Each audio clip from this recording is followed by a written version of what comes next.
โอ้โหจะเข้าใจคำว่าคนที่จะไปซอยคนใดคนที่จะเขาทำใดเขาต้องผ่านประสบการณ์เขาต้องผ่านฝึกมาจักปีจะว่ากษันเขาสิมีมนุษย์กบเห็นยังเขาสิสื่อสารไปทางมนุษย์กบเห็นยังให้มาซอยที่ล่าสุดนี่ที่เขาไปซอยทีมงานพวกหมูป่าฮะอยู่ทำอันนั้นอยู่ประเทศไทยที่มันดังๆตะกี้ยังกันโทษให้แต่ประเทศลาวโทษให้แต่ประเทศลาวก็ถามเนี่ยเสื้อซ้ายมึงอยู่บริยูลาวถามเนี่ยเบิ้งให้ทุกขั้นของชีวิตได้ไปต่อด้วยสินเชื่อจากธนาคารออมสินธนาคารออมสินเป็นลูกค้าเราเท่ากับช่วยสังคมพี่น้องคอยเห็นช่องนี่ช่องมอนี่คอยก็บ่ได้ว่าได้มักเว้าแบบว่าเสียดสีให้ประเทศตัวเองเนาะอันนี้คอยก็บ่ได้ว่าอยากให้ประเทศพัฒนาคอยก็บ่ได้ว่าเนาะพี่น้องเนาะแต่ว่าเป็นยังต้องเอาเรื่องที่ว่าพ่อแม่พี่น้องคนลาวเฮาติดอยู่ในถ้ำแล้วเอามาเชื่อมโยงกันแล้วก็แบบว่าเว้าแบบว่าให้ประเทศเฮาเสียหายเนาะประเทศลาวเสียหายทั้งที่คนไทยเขามาซอยเหลือคนลาวเฮาถือว่าขนาดคนไทยเขายังมีน้ำใจพี่น้องแล้วหมอนี่มักมาวิพากษ์วิจารณ์เนาะเอานี่บอกง่ายๆคือมันมาเกาะพวกนี่ก็กระแสเนี่ยพี่น้องแบบไปเอาเรื่องที่มันบ่เป็นแต่เรื่องมาเขาห่วมแบบว่าเอามาเขากันให้มันเป็นประเด็นพี่น้องเนาะถามว่ามันว่าให้มนุษย์ทำเนาะถามว่าข่อยเป็นมนุษย์ทำบ่ข่อย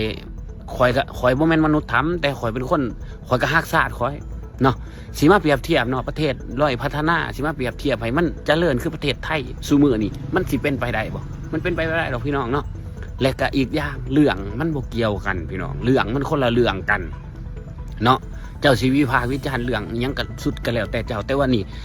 ประชาชนเขากำลังเศร้าจะเข้าใจบ่ประชาชนเขากำลังเศร้า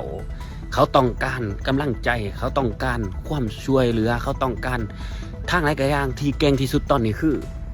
เขาต้องการเอามาซอยชีวิตของคนที่ติดอยู่ในถ้ำนะ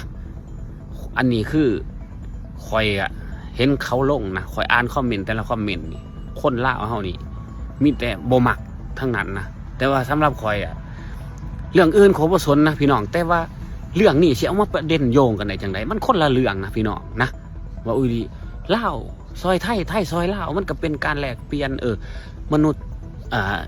เขาเอิ้นว่ามนุษย์น้ำกันนะจะเข้าใจบ่เจ้าว่ายังเจ้าโอ้โหมีแต่เจ้าอีหยังกะอย่างนะเจ้าเขาเห็นซ่องเจ้าแค่บักเห็ดตกเจ้าก็ยังโทษว่าอุ้ยโทษคนลาวโทษรัฐบาลลาวเจ้าโทษมนุษย์ท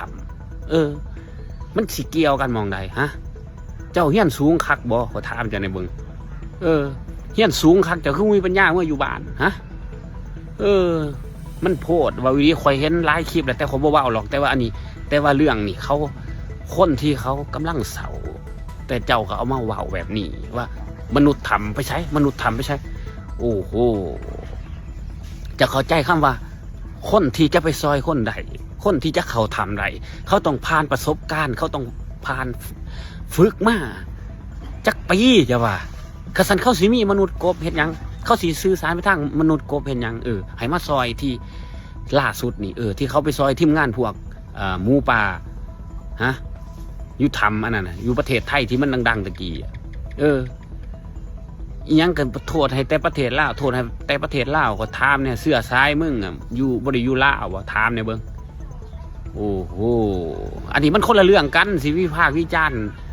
ยังกะอย่างมันคนละเรื่องกันเรื่องอื่นกูว่าแต่เรื่องนี้มึงสิมาจับโยงใส่กันโยงใส่แต่ว่า